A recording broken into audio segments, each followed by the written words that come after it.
किसान भाइयों नमस्कार। किसान कल्याणकारी क्लब उत्तर प्रदेश के तरफ से आपको जिरेनियम की वैज्ञानिक खेती के बारे में बताना चाहता हूँ। जिरेनियम एक सुगंधित तेल वाला पौधा है।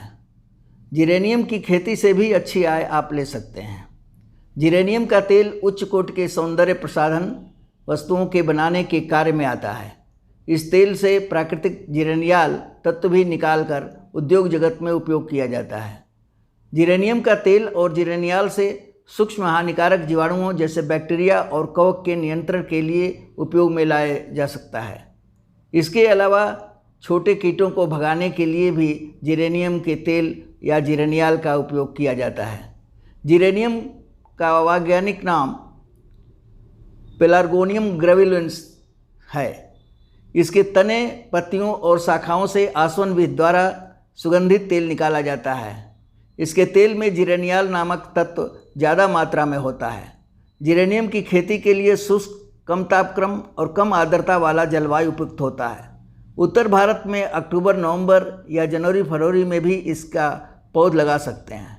अक्टूबर नवंबर में लगाने पर इसकी 2 कटाई ले सकते हैं। पहली कटाई फरवरी मार्च में और दूसरी जून माह में ले सकते हैं। फरवरी मार्च में पौधे की रुपाई करने पर केवल 1 कटाई मई जून में कर सकते हैं। पुराने पौधे के 3-4 पत्तियों वाले टहनियों को तेज धार कैंची या ब्लेड से उसकी टहनी के साथ काट लेते हैं और उसकी टहनी रूटिंग पदार्थ जैसे जिब्रेलिक एसिड आदि में टहनी के कटे भाग को डुबाने के बाद प्लास्टिक के थैलों में, जिसमें मिट्टी और काली कंपोस्ट खाद का मिश्रण हो, लगा देते हैं। जड़ के निकल आने पर करीब 1 माह बाद इसे सीधे तैयार खेत में पत्ती से पत्ती की दूरी 45 सेंटीमीटर और पौध से पौध की दूरी 45 सेंटीमीटर पर लगाते हैं और इसके बाद हल्का पानी लगा देते हैं। 1 हेक्टेयर यानी 10,000 स्क्वायर मीटर में लगभग 40,000 पौधों की आवश्यकता होती है।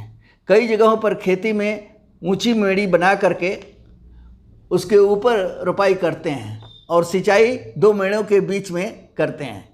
यदि मेड़ न बनानी हो तो छोटी छोटी लंबाई में क्यारियां बनाकर इसकी रोपाई करें। खेत का चुनाव करते समय इसका ध्यान रखें कि खेत में पानी न रुकता हो और जल निकास का बहुत ही उत्तम प्रबंध हो। इसकी खेती करने में 60 किलोग्राम फास्फोरस और 40 किलोग्राम पोटास प्रति हेक्टेयर की दर से अंतिम जुताई के समय खेत में मिला देते हैं।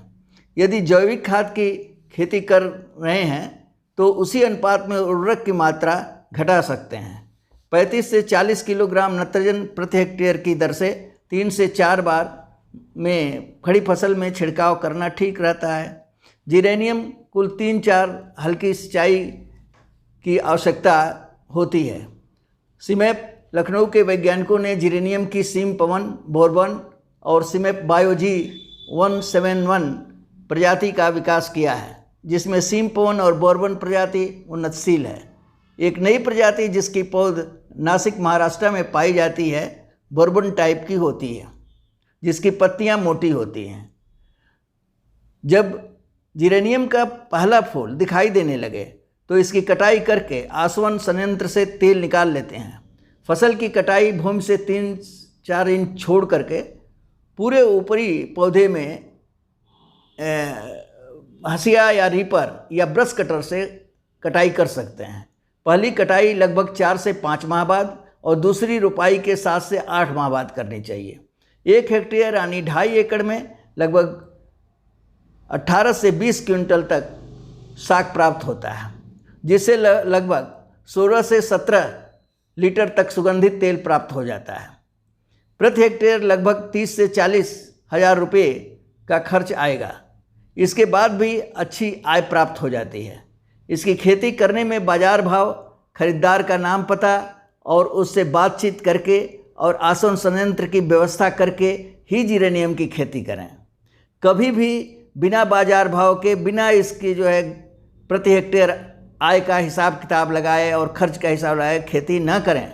इसकी खेती एक व्यवसाय है, अतः सोच समझकर खरीदार से अनुबंध करके ही खेती करें, जिससे आपको बाद में कोई कठिनाई न आने पाए।